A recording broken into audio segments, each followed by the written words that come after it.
할렐루야. 오늘도 말씀을 통해 우리와 함께 하시며 변함없이 은혜를 내려주시는 하나님의 그 크신 은혜와 사랑을 만날 수 있길 주님의 이름으로 축원합니다. 우리 사람들이 가지고 있는 가장 큰 능력 중에 하나는 환경에 적응하는 능력입니다. 그래서 우리는 연약한 신체를 가지고도 어떤 열악한 환경 속에서도 살아남을 수 있었습니다. 전례 없는 말도 안 되는 무더위를 겪었던 지난 여름을 한번 생각해 보세요. 한 번도 경험해 보지 못했던 환경이지만 우리는 또 용케 그 더위를 이겨냈습니다. 적응한 거예요. 자, 오늘 우리가 읽은 본문 말씀은 지나치게 적응을 잘했던 이스라엘 자손의 모습을 살펴볼 수 있습니다. 이스라엘 백성들에게 있어서 출애굽과 이 광야의 경험은 아주 특별한 경험이었습니다.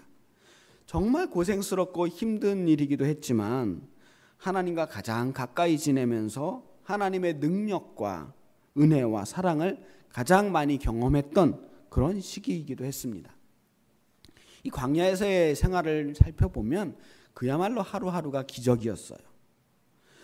이스라엘 민족 중에 누구 하나도 예외 없이 날마다 하나님의 현존하심, 하나님의 임재를 경험했던 것입니다. 하지만 그들은 아직도 하나님을 완전히 신뢰하지 못하고 있어요.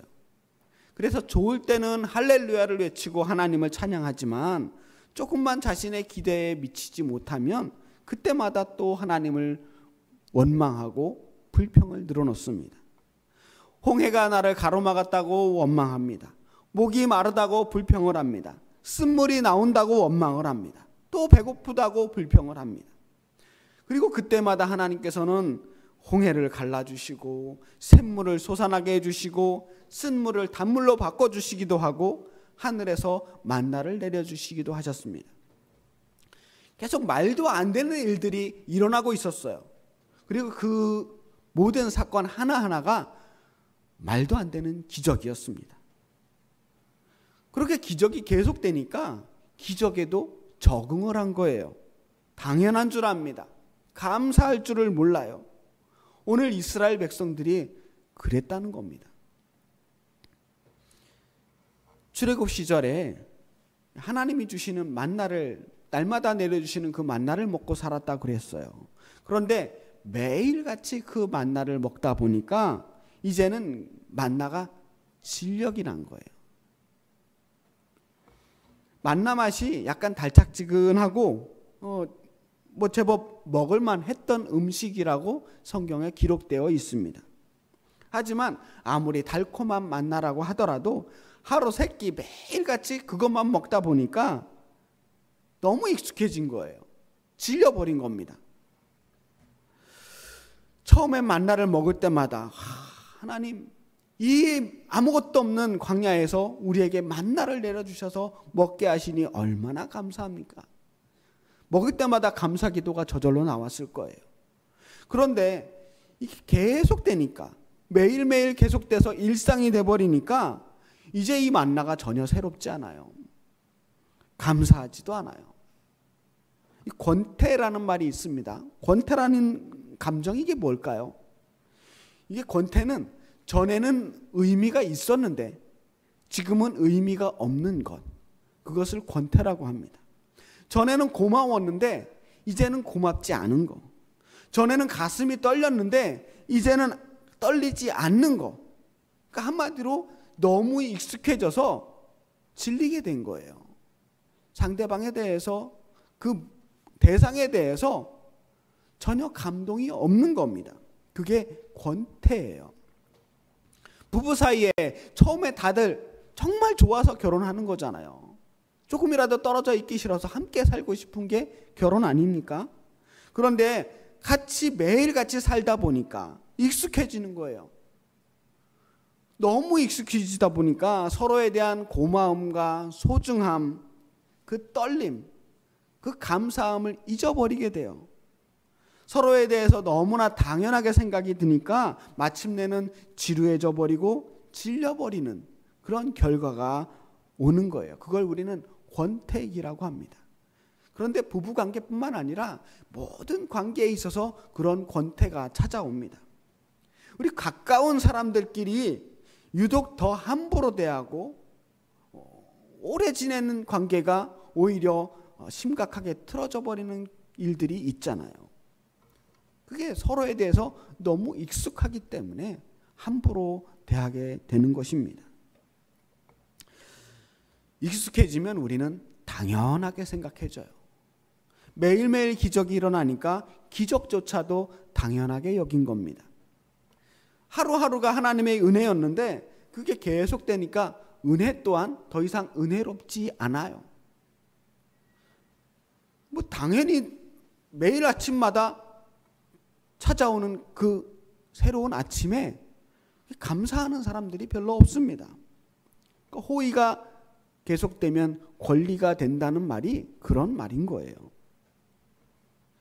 그렇게 매일같이 먹던 만나에 당연함이 들어가니까 이제는 권태가 찾아왔습니다. 불평이 찾아왔어요. 4절 말씀 다시 한번 읽어볼게요. 그들 중에 섞여 사는 다른 인종들이 탐욕을 품음에 이스라엘 자손도 다시 울며 이르되 누가 우리에게 고기를 주어 먹게 하랴. 처음에는 그들 중에 다른 인종들이 먼저 탐욕을 품었답니다. 출애굽을 할 때 이스라엘 민족만 출애굽을 한 게 아니었어요. 거기에 함께 종살이하던 다른 사람들도 같이 덩달아 탈출한 사람들이 있었습니다. 혼란한 틈을 타서 같이 도망 나온 거예요. 그런데 이 사람들 중에 탐욕을 품은 사람들이 있었다는 겁니다. 하지만 그 사람들만 탓할 수가 없어요. 이스라엘 민족 역시 똑같이 탐욕을 품게 됩니다. 사람들이 울면서 불평을 합니다. 고기 먹고 싶다는 거예요. 고기. 이제 지겨운 만나 말고 다른 맛있는 것도 좀 먹고 살고 싶다는 겁니다. 애굽에 있을 때 음식을 생각해요. 애굽에 있을 때는 값없이 생선과 오이와 참외와 부추와 파와 마늘을 먹었다는 겁니다.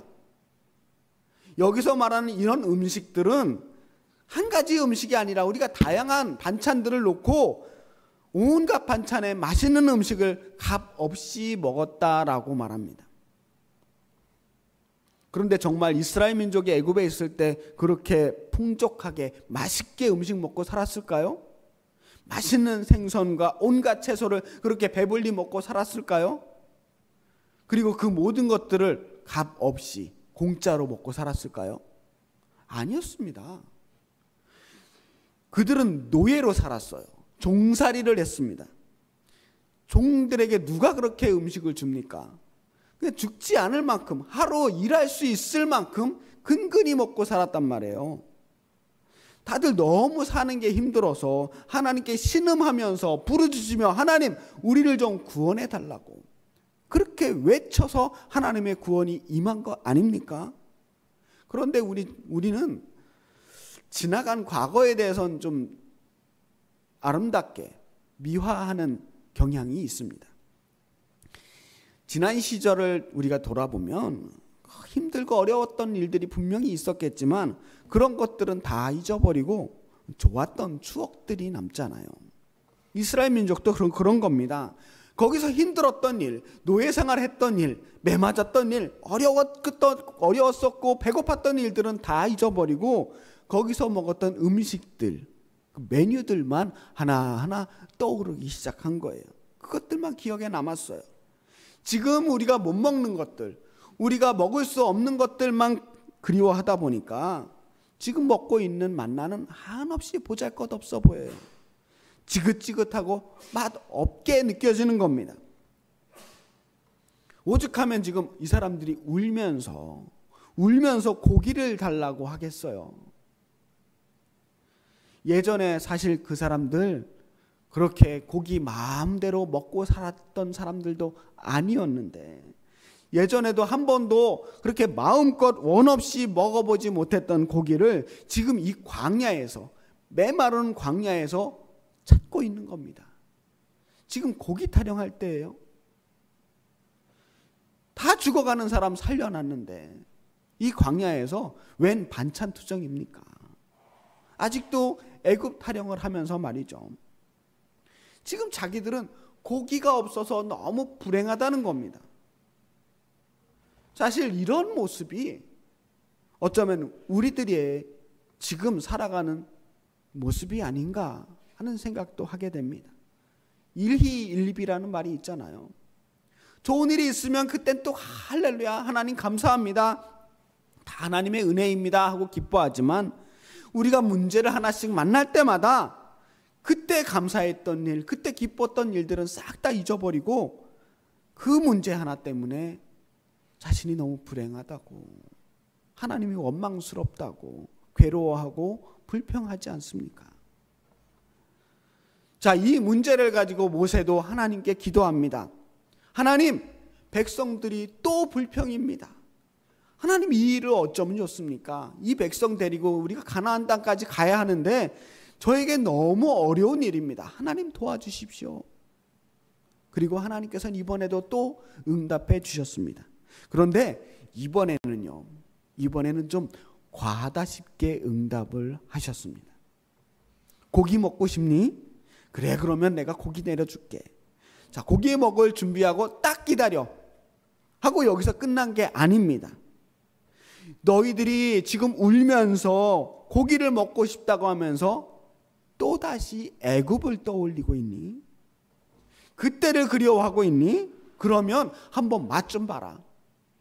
아주 냄새도 싫어질 때까지, 질릴 때까지 먹게 해줄게. 하루 이틀 정도가 아니라 한 달 동안 내내 고기 먹게 해줄게. 이게 하나님 응답이었어요. 자, 이 말씀 듣고 모세도 너무나 어이없어 합니다. 자, 21절 22절 말씀을 읽어볼게요. 모세가 이르되 나와 함께 있는 이 백성의 보행자가 60만 명이온데 주의 말씀이 한 달 동안 고기를 주어 먹게 하겠다 하시오니 그들을 위하여 양떼와 소떼를 잡은들 족하오며 바다의 모든 고기를 모은들 족하오리이까. 지금 모세는요, 하나님께서 우리에게 너무 많은 고기를 주실까 봐 걱정하는 게 아닙니다. 이 많은 고기를 하나님 어떻게 주시려고 그러는 거예요? 도대체 어디서 그 많은 고기를 주시려고 그런 엄청난 약속을 하십니까? 어떻게 감당하시려고 그럽니까? 모세도 하나님의 약속을 믿지 못하는 겁니다. 하루 이틀도 아니고 한 달 동안 이 많은 백성에게 고기를 먹게 할 방법이 아무리 생각해도 떠오르지 않는 거예요. 보행자만 60만 명이에요. 보행자가 뭐냐면 정확하게는 군대 보병을 보행자라고 이야기합니다. 군대 보병만. 그러니까 전쟁에서 싸울 수 있는 장정만 60만 명이라는 겁니다. 그러니까 여기서 노인들과 어린 아이들과 여자들까지 합하면 적어도 150만 명에서 200만 명 정도는 되는 어마어마한 무리예요. 이 많은 사람들에게 한 달 동안 고기를 먹이시겠다고요? 모세는 지금 계산기 두드려 본 거예요. 그리고 아무리 계산해도 답이 나오지 않았습니다.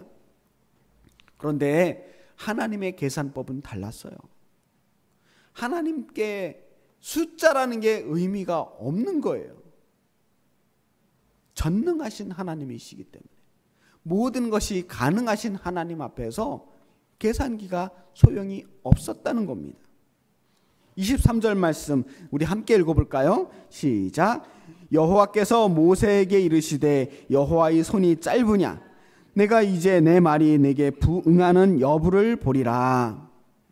오늘 제가 성경 설교 말씀 제목으로 정한 말씀이에요. 여호와의 손이 짧으냐? 이 말씀 정말 강력하지 않습니까? 내 손이 짧으냐? 내가 누구냐? 전능하신 하나님이신데 내 능력에 한계가 있느냐? 내 손이 미치지 못하는 곳이 있느냐? 그러니 내가 하는 일을 지금부터 잘 보기나 하고 있어라. 그렇게 말씀하시고 하나님께서 일하시는 거예요. 31절입니다. 바람이 여호와에게서 나와 바다에서부터 메추라기를 몰아 진영 곁 이쪽 저쪽 곧 진영 사방으로 각기 하룻길 되는 지면 위 2규빗쯤 내리게 한지라. 자, 하나님께서 바다에서부터 메추라기 떼를 몰아서 바람으로 몰아서 보내주셨어요. 그래서 이 메추라기 떼가 바다 위에서 막 날아가다가 이 광야에서 전부 힘이 빠져서 떨어진 거예요. 땅에 쌓였는데 하룻길 되는 넓이에 높이로 2규빗이 쌓였다겠습니다. 이게 얼만큼인지 한번 따져볼게요. 하룻길이면요, 보통 성인이 하루 동안 걸어갈 수 있는 거리, 성경의 단위로는 보통 약 30km 정도를 하룻길이라고 따져요. 그러니까 한 규빗은요, 규빗이 이 팔꿈치에서부터 손끝까지의 길이입니다. 사람마다 조금은 다르지만 보통 45cm 정도를 한 규빗으로 따집니다. 그러니까 사방으로 30km 되는 넓이에 높이가 90cm 정도로 이 메추라기 떼가 쌓인 거예요. 상상할 수 없을 정도로 어마어마한 메추라기 떼가 쌓인 겁니다. 말도 안 되는 일이 일어난 거예요. 이걸 보고 이스라엘 백성들이 완전히 그냥 흥분한 거죠. 그렇게 먹고 싶었던 고깃떼가 하늘에서 떨어진 거예요. 32절 모습을 한번 보세요. 백성이 일어나 그날 종일 종야와 그 이튿날 종일토록 메추라기를 모으니 적게 모은 자도 10호멜이라. 그들이 자기들을 위하여 진영 사면에 펴두었더라. 메추라기를 모으는데요, 종일 종야, 하루 온종일 낮부터 밤까지 꼬박 새고 그 다음 날까지, 그러니까 하루 종일하고도 그 다음 날까지 쉬지 않고 이 메추라기 떼를 거둬요. 근데 적게 모은 자도 10호멜이래요. 한 호멜이 220리터 정도 됩니다. 그러니까 적게 모은 사람도 2200리터. 그러니까 요즘 2리터짜리 PT병을 따져보면 그거 1인당 1100개 분량으로 엄청나게 모은 거예요. 한 사람당 그만큼. 그러니까 자기 혼자 그만큼 먹어보겠다고 고기를 그만큼 거둔 겁니다. 언제 다 먹으려고 그런 욕심을 부립니까? 근데 우리가 보통 만나와 메추라기의 은혜라고 묶어서 이야기하지 않습니까? 광야의 은혜를 이야기할 때요. 그런데 메추라기의 은혜는 만나의 은혜와 성격이 달라요. 만나의 은혜는 뭐예요? 날마다 내려주시는, 하나님의 일상적으로 내려주시는, 일용할 양식을 내려주시는 은혜. 하루하루를 하나님 덕분에 먹고 살 수 있게 되었다라고 하는 은혜예요. 매일매일의 삶은 하나님이 책임져 주시겠다라고 하시는 하나님의 그 성실하신 약속, 40년 동안 매일 빠짐없이 내려주셨던 하나님의 그 성실하심의 은혜입니다. 그래서 우리가 하나님께 우리의 삶을 온전히 기대고 살 수 있도록 하게 해주신 그 은혜가 만나의 은혜입니다. 그런데 메추라기의 은혜는 그게 아니었어요.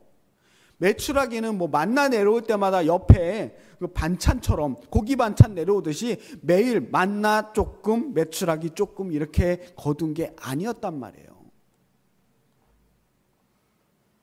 한 번에 엄청난 메추라기가 한번 떨어진 거예요.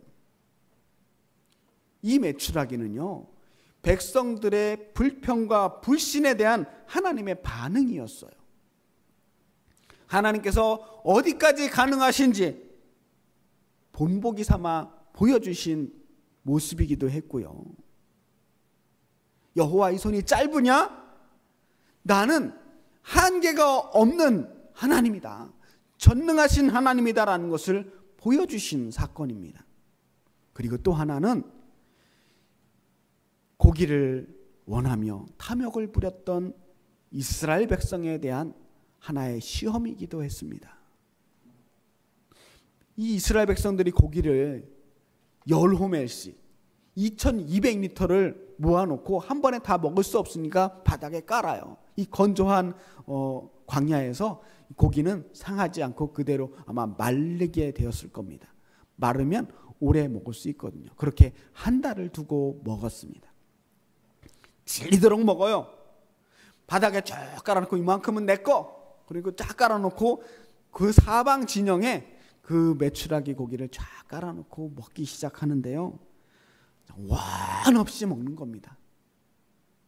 그런데 그렇게 원 없이 먹던 고기도 한 달 내내 먹으면 계속 좋았겠습니까? 질릴 거예요. 한 달 동안 매일 똑같은 메추라기 고기를 아무리 볶아 먹고 지져 먹고 튀겨 먹고 한다고 하더라도 그 하루 이틀이죠. 냄새 날 정도로 입에서 메추라기 냄새 날 때까지 먹은 겁니다. 그런데 인간의 욕심은 결코 채워질 수가 없어요. 만나를 먹으면 고기가 먹고 싶고, 고기를 먹으면 다른 반찬이 먹고 싶고, 한없이 더 좋은 것들을 바라는 게 인간의 욕심이에요. 끝이 없습니다. 아무리 많이 있어도 더 가지고 싶고, 아무리 좋은 것을 가지고 있어도 또 새로운 것을 갖고 싶고, 우리는 금세 우리가 가지고 있는 것들에 대해서 익숙해지고 실증이 나고 권태가 느껴지는 겁니다. 근본이 뭐냐? 우리 마음에 있는 욕심이에요. 이 욕심을 해결하지 않는 이상 그 무엇도 우리를 완벽하게 만족시킬 수는 없는 겁니다. 이 말씀의 뒤에 이렇게 만나와 메추라기를 먹으면서 하나님의 은혜 가운데 행복하게 살았습니다라고 해피엔딩으로 끝나지 않고요. 한 가지 사건이 더 등장합니다. 33절, 34절 말씀입니다. 고기가 아직 이 사이에 있어 씹히기 전에 여호와께서 백성에게 대하여 진노하사 심히 큰 재앙으로 치셨으므로 그곳 이름을 기브롯 핫다아와라 불렀으니 욕심을 낸 백성을 거기 장사함이었더라.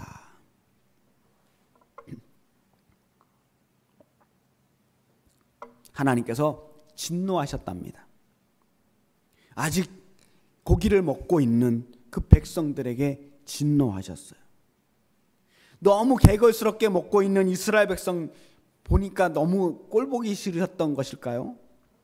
오늘 말씀 보니까 욕심을 낸 백성에게 큰 재앙으로 치셨다라고 되어 있어요. 하나님께서 이토록 풍족하게 고기를 내려주셨는데도 그 와중에 또 욕심을 부린 사람들이 있어요. 10호멜이면 먹을 만큼 먹을 수 있는 양이었는데 지금 자기 입에도 아직도 고기가 있는데도 불구하고 지금도 먹고 있음에도 불구하고 양껏 먹었음에도 불구하고 아직도 욕심을 부리는 사람들이 있었어요. 하나님께서 진노하신 대상이 누굴까? 누구에게 진노하신 걸까요? 그들 중에 어떤 사람은요, 이미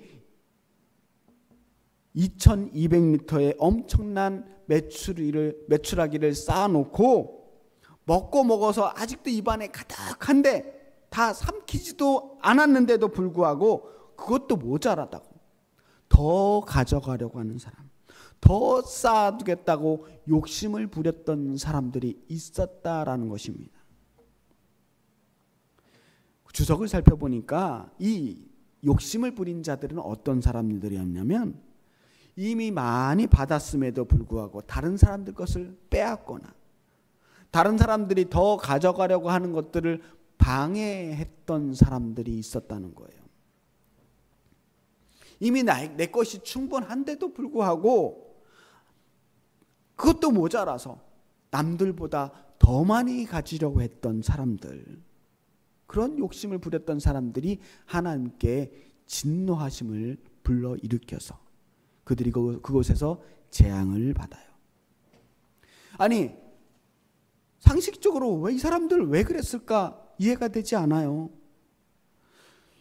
배도 부르고 입안에 고기도 있고 고기도 먹을 만큼 먹었는데 그런데도 왜 이들은 욕심을 부렸을까요? 하나님께 대한 신뢰가 없었던 겁니다. 이 고기가 이렇게 한번 내려왔지만 언제 또 이렇게 고기가 내려올지 알 수 없는 거예요. 지금은 이렇게 배 터지게 먹을 수 있지만 이거 언제 다 먹으면 언제 또 내려올지 모르니까 있을 때 최대한 쟁여놓자는 거예요.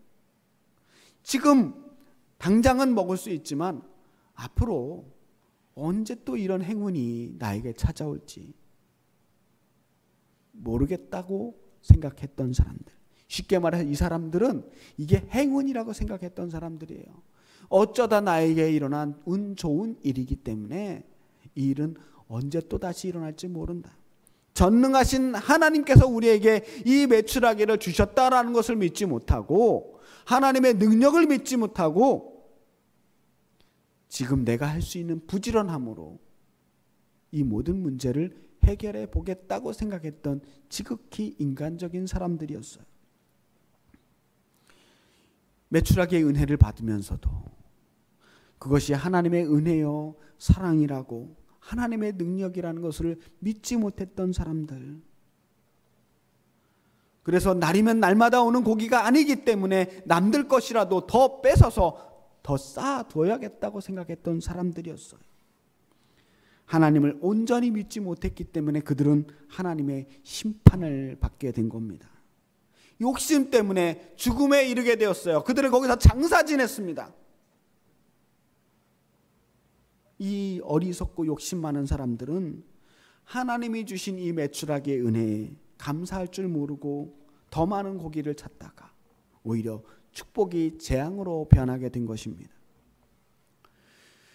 우리가 받은 은혜를 깨닫지 못하면요, 은혜를 받고 나서도 그것이 은혜인 줄을 알지 못하면 은혜 안에 있으면서도 불평을 하게 돼요. 어쩌면 우리는 고난에만 익숙해지는 것이 아니라 은혜에도 익숙해져 있는지 모릅니다. 익숙해지면 매너리즘에 빠져요. 우리가 나이를 먹으면서 점점 사는 게 재미없어지잖아요. 왜냐하면 웬만한 것들은 다 해봐서 그래요. 다 해보고 그래서 새로운 게 없고 그 익숙해서 모든 것이 그럭저럭 잘 하는 것처럼 보이지만 거기에 우리의 마음이 실리지 않아서 감동이 없는 겁니다. 익숙해지면 재미가 없거든요. 처음에 막 해볼 때, 뭘 배울 때 재밌는 거예요. 익숙하지 않으니까 어리숙하고 뭔가 좀 잘 못하기는 하지만 그럴 때가 제일 재밌어요. 우리 익숙해지면 안 됩니다. 익숙해지지 않기 위해서는 자꾸 새로운 길을 찾아야 합니다. 안 하던 것도 해봐야 돼요. 늘 하던 것도 조심스럽게 내가 이거 다 해본 거니까 잘할 수 있어라고 교만하지 않고 처음 하는 것처럼 새로운 마음으로 대해야 합니다. 나이를 먹으면 보수주의자가 된다고 하잖아요. 그게 뭐가 보수주의자냐면 새로운 것들을 하지 않는 거예요. 익숙한 대로 하던 대로 사는 게 더 편하기 때문입니다. 우리가 젊게 살기 위해서는 마음을 새롭게 해야 합니다. 마음을 새롭게 하는 걸 다른 말로 마음을 고쳐먹는 거라고 그래요. 그렇게 살아야 나이를 먹어도 젊게 살 수 있고 그렇게 살아야 하나님 안에서 감사와 행복을 느끼며 살아가는 겁니다. 이런 사람들이 하나님께 축복받는 사람이에요. 고난에도 은혜에도 끝없이 긴장하는 수밖에 없습니다. 고난이 올 때는 이 고난 내가 처음 만나는 고난이구나. 이 고난이 나에게 처음 오는 고난이구나 라고 긴장하면 그 고난을 이겨낼 수 있습니다.